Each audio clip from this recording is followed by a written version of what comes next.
The concrete was still cold under my boots when they arrived, that particular flat gray cold that holds through a summer morning and only surrenders to direct sun sometime after 10. And I remember pressing the sole of my shoe against the driveway and feeling how solid it was, how unremarkable, how entirely mine.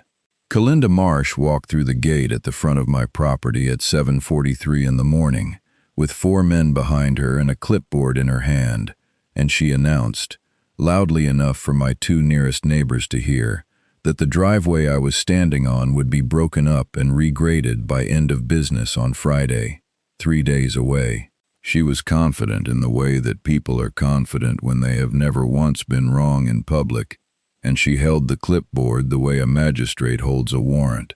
What she did not know, and did not bother to find out, was that I had spent 11 years as a licensed civil engineer, specializing in drainage infrastructure, that every inch of that driveway had been designed and permitted under my own stamp, and that the paper trail supporting my ownership and my right to that surface ran back 22 years without a single gap.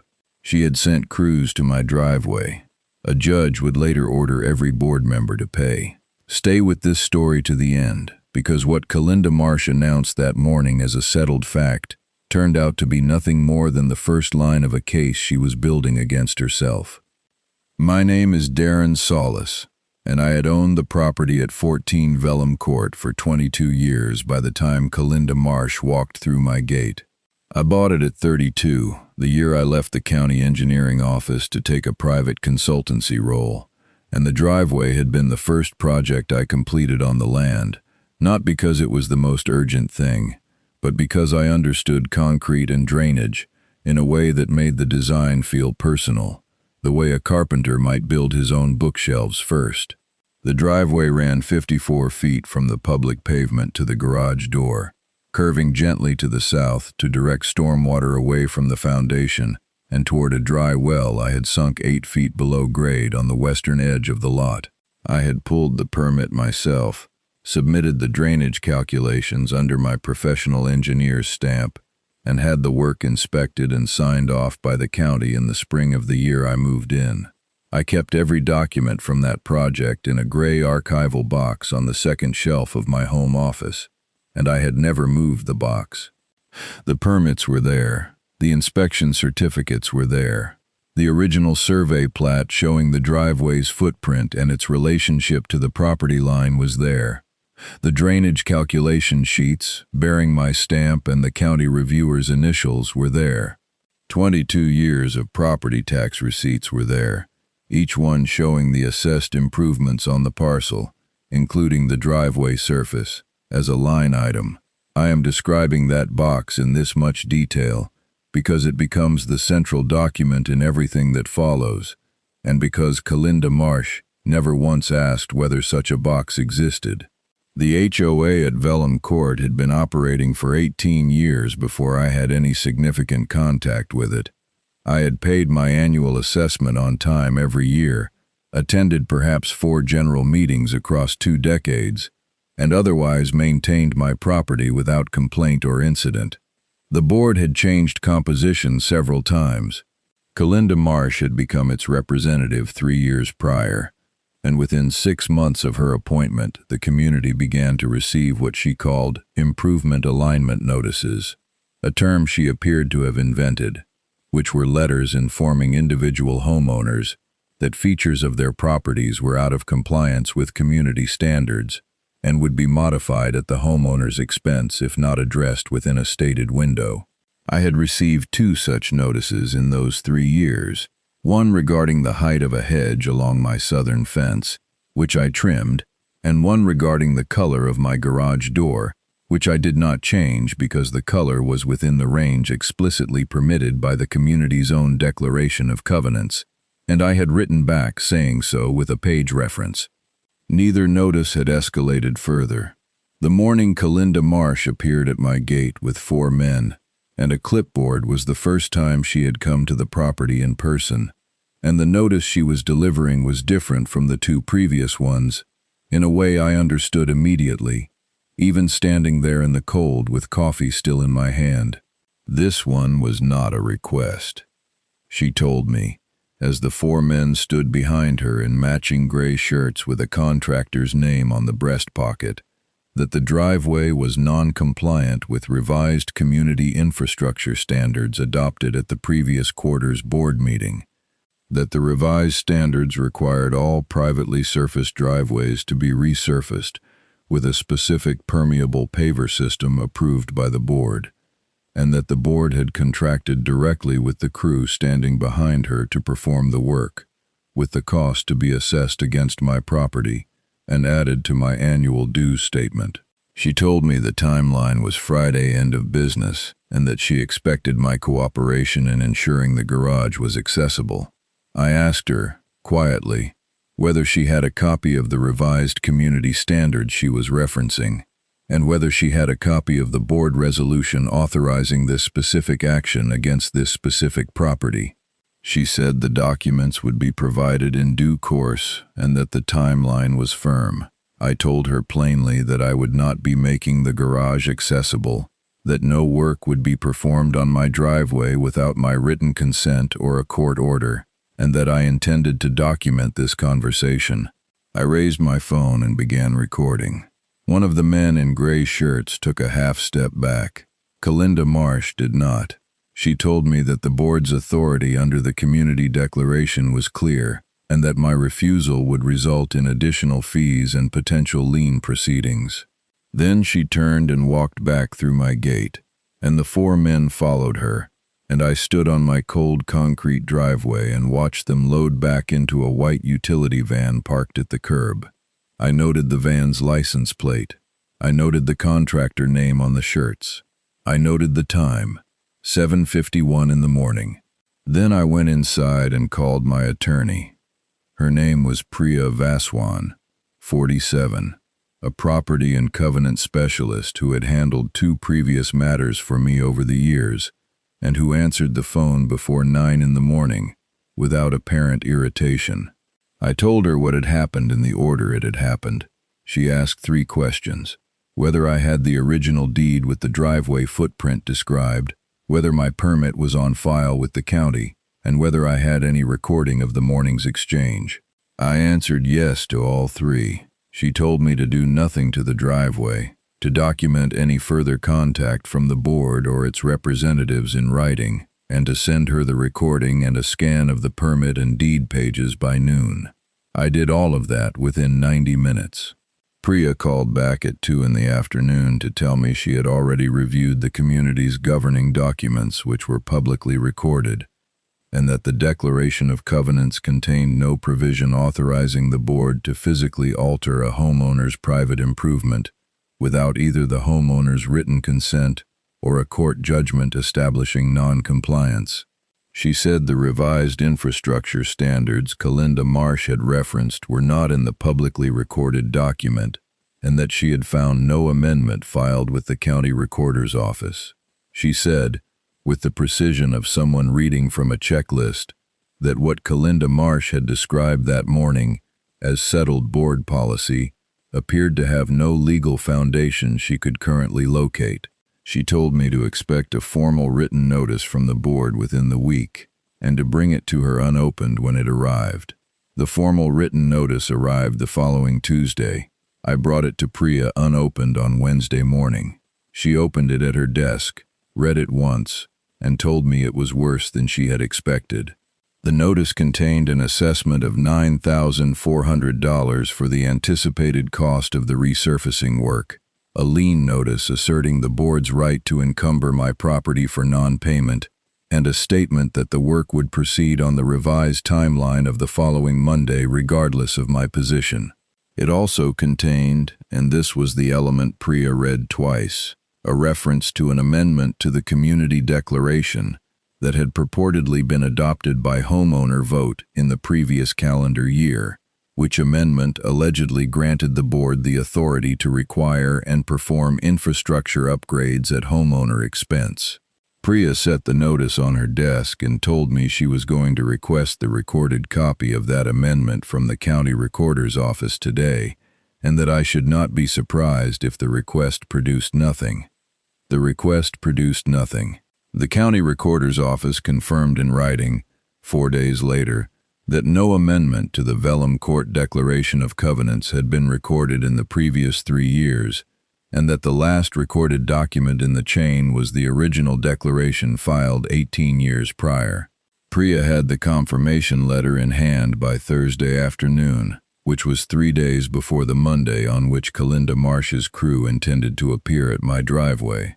She filed an emergency injunction that same Thursday in the County Superior Court, attaching the confirmation letter, my permit, my deed, the morning's recording, and the lien notice, and she asked the court to prohibit any physical alteration of my property pending resolution of the dispute. The injunction hearing was set for Friday morning. I was in the courtroom at 8:30 with Priya and the gray archival box from my home office, which I had carried in a canvas bag with a shoulder strap because it weighed 11 pounds, and because I had decided I was not leaving it anywhere unattended. Kalinda Marsh appeared without an attorney, which Priya noted without comment. The judge was a woman named the Honorable Petra Odom, and she reviewed the filings with the thoroughness of someone who did not enjoy having her Friday morning occupied. She asked Kalinda Marsh directly whether the board had a recorded amendment authorizing the actions described in the notice. Kalinda Marsh told her that the amendment had been adopted by a proper homeowner vote, and that the recording was a procedural matter still being processed. The judge asked when the vote had taken place. Kalinda Marsh said the previous spring. The judge asked for the meeting minutes from that vote. Kalinda Marsh said she did not have them with her but could provide them. The judge granted the emergency injunction on the spot, prohibiting any physical work on my property, and ordered Kalinda Marsh to produce the meeting minutes, the vote tally, and any recorded or submitted amendment documents within 10 business days. She also asked, and this was the moment the morning changed temperature, whether the $9,400 assessment and lien had been applied to any other properties in the community. Kalinda Marsh paused before answering. She said that some other properties had received similar assessments. The judge wrote something and said she would be scheduling a broader hearing. 10 business days passed and no documents were produced. On the 11th day, Priya received a letter from an attorney retained by the board, who explained that the relevant records were being compiled and requested an extension of 30 days. Priya replied that the court order specified 10 business days and that she was filing a notice of non-compliance. She filed it the same afternoon. This is the point at which a man named Gerald Off became relevant to the story. Gerald Off was 59, a retired records administrator who had served on the Vellum Court HOA board for 7 years before Kalinda Marsh's appointment, and who had resigned from the board 14 months ago without public explanation. He had kept, out of what he later described as professional habit and a persistent unease, photocopies of every board meeting agenda, every motion, every vote tally, and every financial record he had encountered during his tenure and the 14 months after it. He had them in an accordion file in his garage. He contacted Priya on the 12th day, not because he had read about the injunction, but because 2 of his neighbors, who had also received infrastructure assessment notices in the previous several months, had told him what was happening at 14 Vellum Court, and he had decided the time had come to give the accordion file to someone who would use it. He arrived at Priya's office with the file on a Tuesday morning and spent 3 hours with her going through its contents. What the file contained was this: no vote on a declaration amendment had ever taken place at any board meeting Gerald Off had attended, or of which he had seen minutes. The infrastructure upgrade program had been discussed at exactly 1 meeting as a proposal and had been tabled without action. The contractor whose crew had appeared at my driveway had been engaged by Kalinda Marsh under a services agreement that bypassed the board's standard procurement process and that had been signed by Kalinda Marsh alone, without a board resolution authorizing it, and the services agreement included a fee split provision under which Kalinda Marsh personally received 8% of every assessment collected from homeowners for work performed under the agreement. Gerald Off had seen a draft of that agreement 14 months ago, had raised an objection at a board meeting, and had been told by Kalinda Marsh that the arrangement was legal and that his concern was noted. He had resigned the following week. He had said nothing publicly because he had not been certain what to do with what he knew. Now he knew. Priya filed a supplemental brief with the court the next morning attaching a certified copy of the services agreement, Gerald Off's sworn declaration, and a schedule of every assessment notice that had been issued under the infrastructure program, totaling 31 properties and assessments ranging from $6,000 to $14,200, with a combined total of $287,000 in amounts either collected or liened against homeowners who had not yet paid. Monday arrived with the particular quality of light that February mornings in our county produce. A flat white sky with the sun somewhere above it and no warmth yet reaching the ground, and at 7:19 I heard the white utility van before I saw it. I was standing at my front window with my phone already recording and the injunction order printed and folded in my jacket pocket. The van stopped at the curb. 3 men in gray shirts climbed out. Then a second vehicle pulled in behind the van, Kalinda Marsh's black sedan, which I recognized from the previous visit. She got out in the red blazer she wore to every official engagement, the white shirt underneath it crisp despite the cold, her hair pinned up with the same precision she brought to everything she did publicly. She walked to my gate and opened it without knocking. I opened my front door and walked to the edge of my porch, still recording. She told me the injunction had been reviewed by the board's attorney, and that there were grounds to dispute it, and that the work would proceed today under that dispute. I told her plainly that the injunction was an active court order, that proceeding under it would constitute contempt, and that I was calling the sheriff's non-emergency line now. I dialed while she was still standing at my gate. The dispatcher answered on the third ring. I described the situation, gave the address, referenced the injunction order by case number, and asked for a deputy. The deputy arrived 11 minutes later. He was young, initially skeptical in the way of someone who expects a neighbor dispute and finds one person with a court document and another standing next to a van full of equipment. I handed him the injunction order. He read it.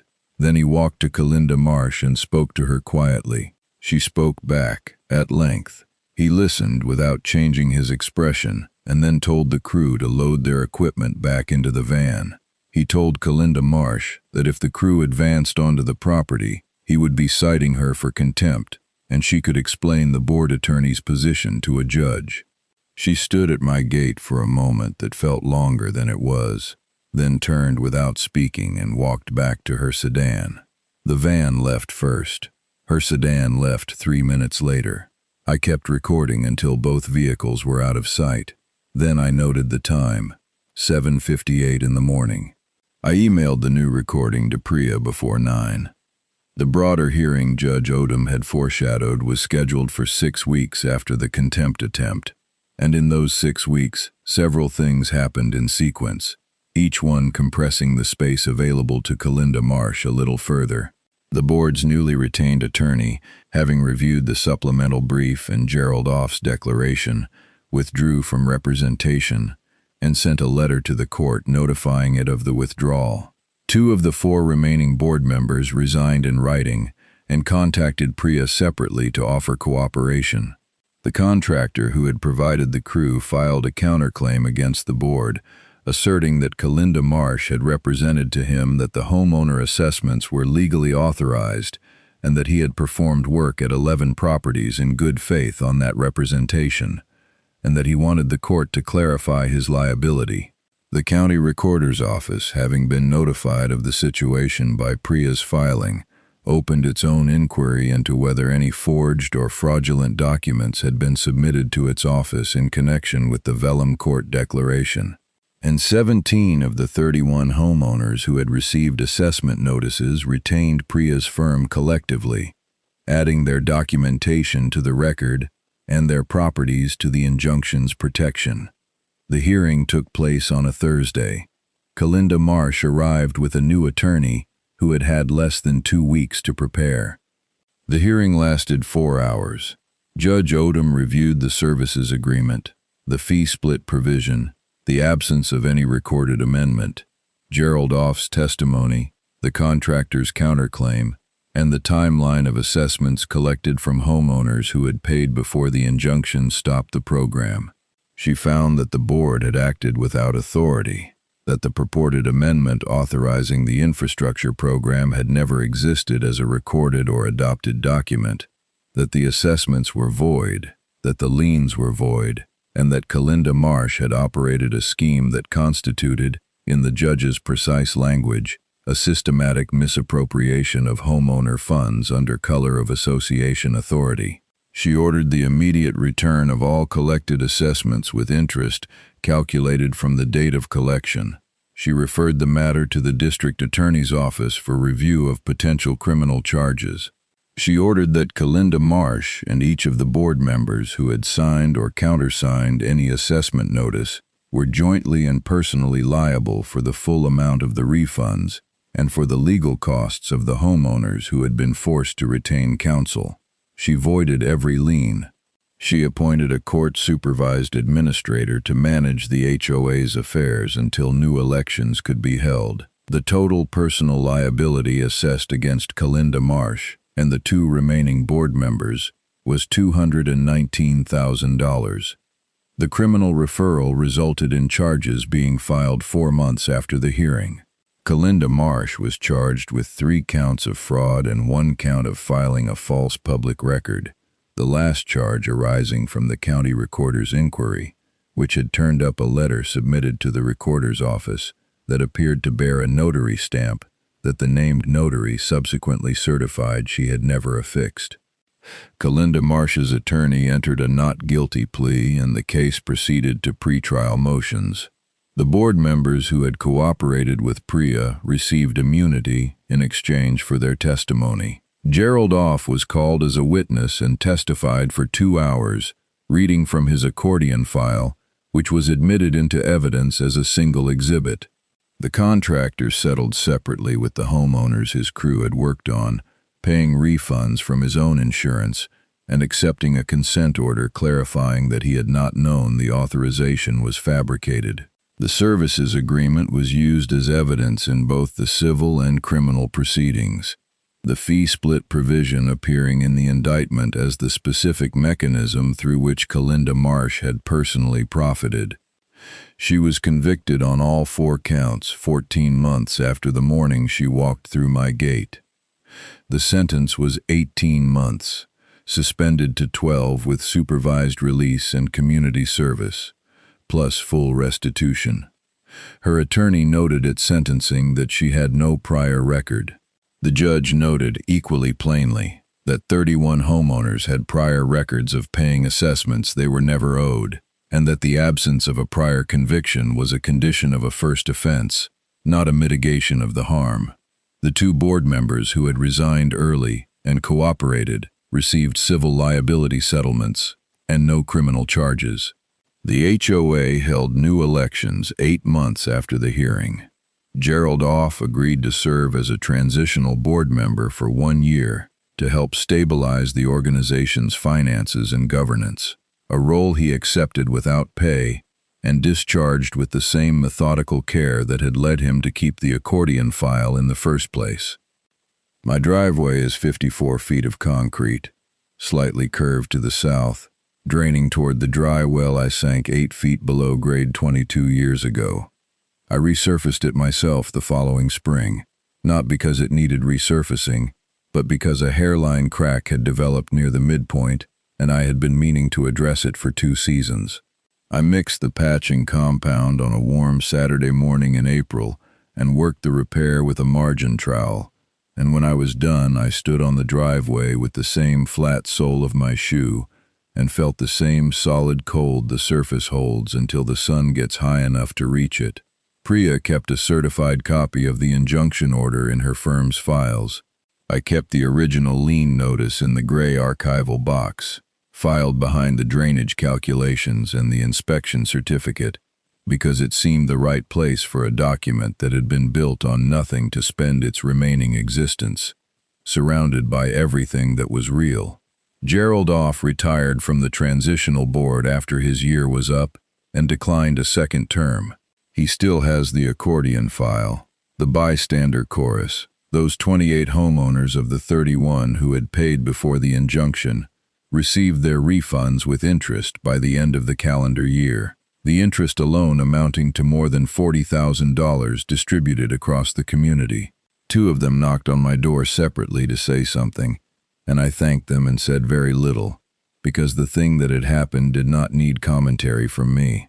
The property at 14 Vellum Court sits on 1/3 of an acre of land with a garage, a dry well, and a driveway I designed myself under my own stamp, and it has been mine for 22 years, and the record of that fact has never had a gap in it. Authority is not made real by the loudness with which it is announced, nor by the speed with which it acts. It is made real only by the documents that exist before the announcement is made, and the woman who arrived with a clipboard and 4 men in gray shirts had never learned to check which of those 2 things she was holding. She had assumed the clipboard was the authority when the authority had already been recorded, stamped, and filed, long before she ever learned my address.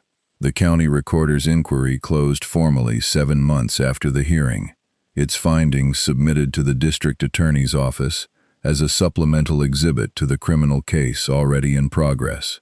The inquiry had identified 2 documents submitted to the recorder's office under the Vellum Court Association's name during Kalinda Marsh's tenure. 1, a letter asserting that an amendment had been recorded and requesting a file reference number for the association's internal records, and 1, a cover sheet that had accompanied a proposed amendment text and had been submitted as though the underlying vote had already taken place.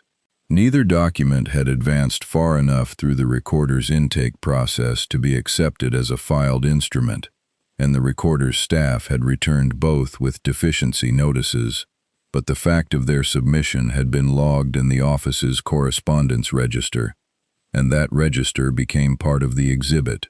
The notary stamp on the cover sheet was the one the named notary had never affixed.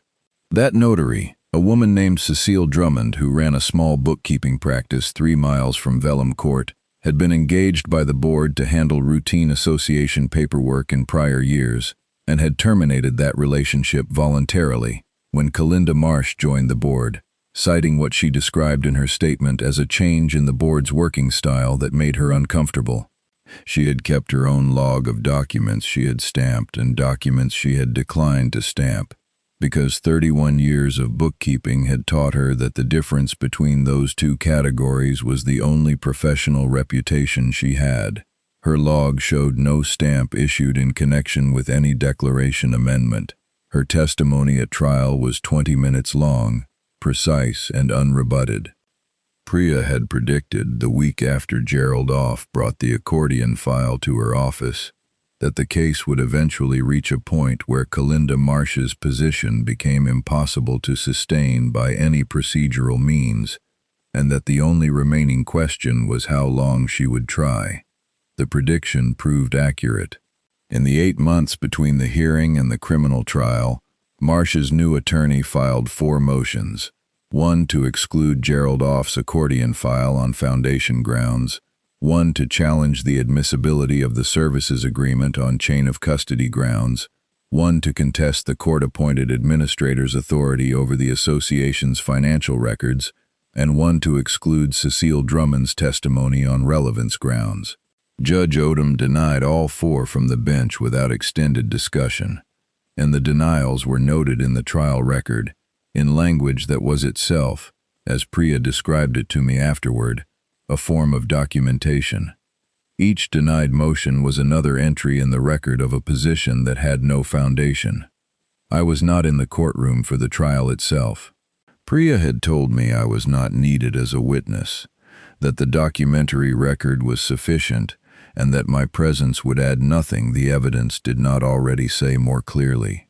I spent the trial days at my desk in the home office, working, with the gray archival box on its shelf at the edge of my peripheral vision. Priya called me on the afternoon the verdict was returned and read me the 4 counts and the 4 findings in the same order she had read me documents across the preceding months, plainly without editorializing, letting the sequence speak for itself. The HOA's new board, elected in the reorganization that followed the court-supervised period, wrote to every homeowner in the community 3 weeks after the election with a letter that did 2 things. It itemized the financial state of the association as of the administrator's final audit, and it listed the procedural safeguards the new board intended to adopt, including a requirement that any assessment above $500 against an individual homeowner required both a board resolution by recorded vote and written consent from the homeowner or a court order, and that any contract for services above $2,000 required 3 competitive bids and a board resolution signed by a majority of members. The letter was 4 pages long and written in plain language. I read it on my porch on a cold morning and then filed it in the gray archival box behind the lien notice, because it was, in its way, a document the lien notice had made necessary, and the 2 of them belonged in the same place. Gerald Off had helped draft the safeguards section. He told me so the afternoon he knocked on my door to say goodbye at the end of his transitional year, a visit that lasted perhaps 15 minutes, during which he stood on my porch with his hands in his coat pockets and said that he wished he had given the accordion file to someone sooner and that he was glad the moment had arrived when he did. I told him that the moment had arrived at exactly the right time, which was when the pattern had become large enough that the documents could speak to it without ambiguity. He nodded and said that was a reasonable way to look at it. We shook hands and he walked back down my driveway to his car, and I watched him go with the particular appreciation one feels for a person who kept records out of conscience rather than strategy, and whose conscience turned out to be the most useful instrument in the case. The 2 board members who had resigned early and cooperated lived in the community. I had exchanged civil greetings with both of them over the years without ever knowing them well. After the hearing, one of them, a man named Terrence Udell, who had moved to Vellam Court with his family 6 years prior, stopped me at my gate one afternoon and told me he had signed the first 2 assessment notices without reading the services agreement, and that he had assumed the amendment was properly recorded because Kalinda Marsh had told the board it was, and no one had verified it. He said this without attempting to reduce his own responsibility, simply as a statement of what had happened and how. I told him I understood how institutional trust functions, and that the record had distinguished between the people who stopped when the information changed and the people who pressed on regardless. He seemed relieved by that, and I had not said it to relieve him, only because it was true.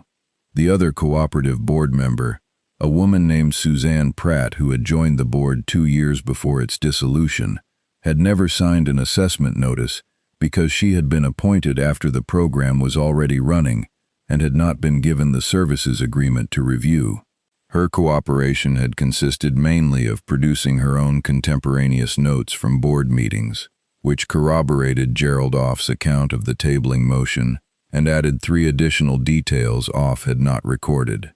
Her notes were admitted into evidence. She continued to live at Vellam Court and was elected to the new board at the reorganization vote, which struck me as the community exercising the kind of judgment that communities can exercise when they have been given accurate information. The dry well on the western edge of my lot functions as it was designed to function. When a heavy rain comes through, as it did twice in the spring following the trial, the driveway surface sheds cleanly. The water moves south along the grade I established, and it disappears into the earth without standing, without pooling against the foundation, without needing any intervention from me. I designed it that way because I understood what water does when it is not directed. It finds the lowest point by whatever path is available, regardless of what is in the way, and it stays there until something larger moves it. The concrete I patched with the margin trowel on the warm Saturday in April has held through 2 winters without further cracking. The hairline that had been developing at the midpoint was the result of a slight variation in the curing rate across the slab's original pour, something I had noted at installation and monitored for 2 decades without urgency, and the patch addressed it cleanly. When I drive out in the morning or return in the evening, the surface is unremarkable under my tires. It is solid and sufficient, and mine, which is all it was ever required to be. What was attempted against it was not defeated by good fortune or by the intervention of anyone more powerful than Calinda Marsh.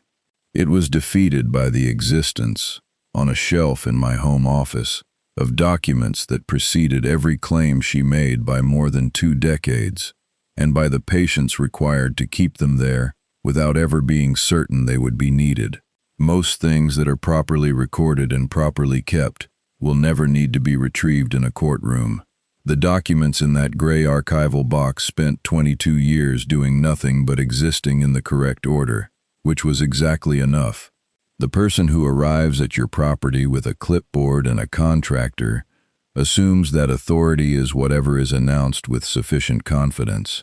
What they cannot see, and generally do not think to ask about, is the shelf in the room behind you where the quieter and older version of the truth has been waiting undisturbed for as long as it takes.